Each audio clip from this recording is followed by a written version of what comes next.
Bonjour à tous et bienvenue sur boursicoté.com pour cette nouvelle analyse technique du CAC 40 en clôture. Nous pouvons constater donc après une ouverture ici sur un petit gap baissier comblé celui-ci, eh bien le CAC 40 termine sur une bougie verte mais toutefois en baisse avec une clôture à 5252,90. Le CAC 40 perd presque 6 points et 0,11% par rapport à la séance précédente. Donc on est ici sur une poursuite ici du mouvement baissier qui avait été initié ici depuis cette bougie ici qui était fortement hésitante et qui avait marqué un contact avec la résistance oblique baissière qui définit la dynamique de consolidation actuelle. On est revenu donc au contact ici de cette bande de Bollinger inférieure, les cours donc continuent à s'inscrire sous la moyenne mobile 20 exponentielle, ce qui nous donne tout de même pas mal de signaux qui sont relativement baissiers.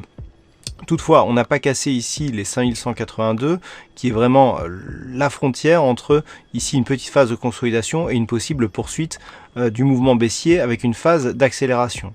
Du point de vue des indicateurs techniques, c'est toujours neutre ici sur le RSI et sur le stochastique. Le MACD souligne une petite dynamique baissière ici, confirmée par les volumes qui sont en légère hausse et légèrement supérieurs à la moyenne. Là aussi, la volatilité augmente. Alors, on le voit, ce sont des petits signaux, on n'a pas une grosse conviction sur cette dynamique. La taille des ombres ici d'ailleurs témoigne de cette grande hésitation. On a d'ailleurs autour de cette zone ici, autour de cette zone qui est tantôt support, tantôt résistance, là actuellement elle est résistance, lorsque l'on est sous cette zone, eh bien, on a plutôt des ombres basses fortement développées. Et lorsque l'on est au-dessus, à l'image de cette bougie, on a des ombres hautes assez fortement développées. On le voit encore sur cette bougie. On le voit sur cette bougie. Donc là, on a le corps en dessous et l'ombre au-dessus. Là, c'est bon. On a énormément d'hésitation en ce moment. Mais tout se fait autour de cette ligne ici, les 5284 points. Et donc, le fait d'avoir ici des cours qui reviennent sur la bande de Bollinger inférieure confirme, je dirais, la tendance de fond.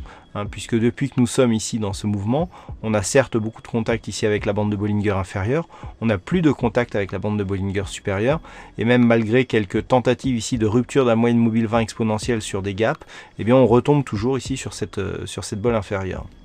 Donc on est dans une dynamique qui reste baissière, qui n'est pas très forte, mais dont on n'arrive pas à sortir. Et pour en sortir, il faudrait tout simplement valider une cassure haussière de cette résistance oblique qui, depuis son dernier test, eh bien, nous donne une dynamique baissière assez forte. Bon, le changement, c'est que nous avons un gap ici qui est comblé, on clôture même au-delà, donc là, le signal baissier et la force baissière liée justement à une ouverture ici sur un gap et un test de la bande de Bollinger inférieure est annulé puisqu'on a comblé et donc que l'on clôture au-delà de ce gap. Malgré tout, on voit que nous sommes toujours dans une dynamique baissière. Nous avons une succession ici de points hauts et de points bas qui est toujours baissière et donc qui nous donne toujours tout de suite ici une possible poursuite de ce mouvement. Toutefois, comme je vous le disais, il faudrait casser ici les 5182 pour avoir une possible accélération baissière. Une cassure de ce support, eh bien, donc donnerait une occasion de continuer à combler ici ce gap qui a été partiellement comblé sur les précédentes bougies ici, et donc nous permettrait, en cassant ici le retracement à 61,8%, eh bien d'accélérer la dynamique dans le sens où on aura un objectif de retracement total. Attention toutefois, lorsque l'on élargit encore un petit peu la vue, nous pouvons constater que ce support ici oblique de tendance moyen-long terme, bon, alors on n'a que 2 points significatifs qui sont relativement éloignés, mais à l'approche ici de ce tracé oblique, eh bien on pourra avoir quelques réactions.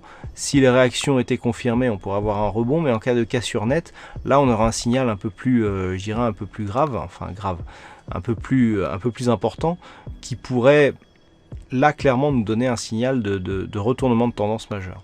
Voilà donc ce que l'on peut dire sur cette analyse technique du CAC 40. Donc la zone à surveiller 5284, tant que l'on est en dessous, on a plutôt une perspective baissière avec risque donc de casser les 5182. En cas de cassure haussière, eh bien on surveillera une éventuelle cassure de la résistance oblique qui définit ici la dynamique de consolidation. Alors aujourd'hui, il y a eu un fixing et c'est Bono qui gagne sur cette session. Bravo à toi Bono. Concernant les statistiques, on n'a pas assez d'occurrences pour alimenter une statistique ce soir. Donc vous retrouverez les statistiques prochainement. Voilà, je vous souhaite une bonne soirée, de bons trades et on se retrouve dès demain pour d'autres analyses techniques toujours sur le site boursicoté.com.